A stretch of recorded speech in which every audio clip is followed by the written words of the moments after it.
Une ville finit par être une personne, écrivait Victor Hugo. Cette phrase prend tout son sens lorsqu'on arpente Paris, le Creusot, Marseille, Lyon, Strasbourg, Cholet ou Belfort. Oui, une ville finit par être une personne avec un caractère, des forces, des vulnérabilités, des rêves cachés et des ambitions avouées, des expériences qui la font grandir ou vieillir. Les villes ne sont pas seulement des personnes, elles prolongent aussi nos propres personnes en jouant un rôle de metteur en scène, de décorateur ou de paysagiste de notre quotidien.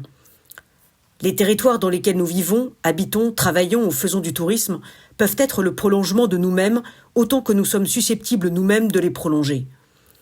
Il s'agit peut-être de ce que nous pourrions appeler l'hospitalité réciproque, c'est-à-dire à la fois cette capacité d'un territoire à nous accueillir et cette capacité que nous avons, nous, êtres humains, de l'accueillir en nous, dans une forme d'hybridation qui conduit à une métamorphose réciproque.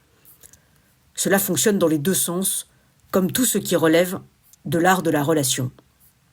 Alors que le géographe Armand Frémont avait théorisé la notion d'espace vécu, le neurophysiologiste Alain Berthoz prolonge la réflexion en la complétant par deux autres notions, celle d'espace conçu et celle d'espace perçu.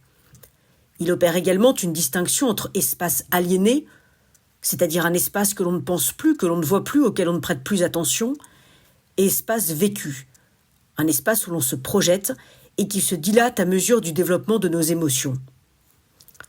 En mettant en perspective ces notions avec les travaux d'Henri Lefebvre, philosophe et urbaniste, des pistes de réflexion s'ouvrent. En effet, pour lui, il ne peut y avoir changement de vie, de société, de comportement, que s'il y a production d'un espace approprié. Il parle d'art de l'espace, c'est-à-dire que l'individu ne fait pas seulement vivre un espace, il le produit en quelque sorte par ses émotions et ses actions, par ce qu'il y projette également. Comme si les territoires n'existaient pas vraiment et que c'était nous qui les habitons, qui les traversons, qui les regardons, qui les marchons, qui les créons.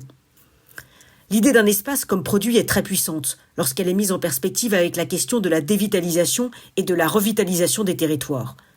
De quelle vitalité parle-t-on ? Et quelle est la valeur de cette vitalité ? La vitalité n'est-elle d'ailleurs pas éminemment subjective et peut-être un peu trompeuse ? La vitalité se mesure-t-elle au bruit, au flux, aux interactions sociales ? Ne devrait-elle pas plutôt s'évaluer en fonction de la capacité des êtres humains à exercer un art de l'espace ? Produit-on davantage l'espace dans des territoires urbains que dans des territoires ruraux ? L'art de l'espace n'est-il pas incommensurablement plus difficile à saisir ? Les politiques publiques, en tout cas, devraient être construites pour rendre cet art de l'espace possible.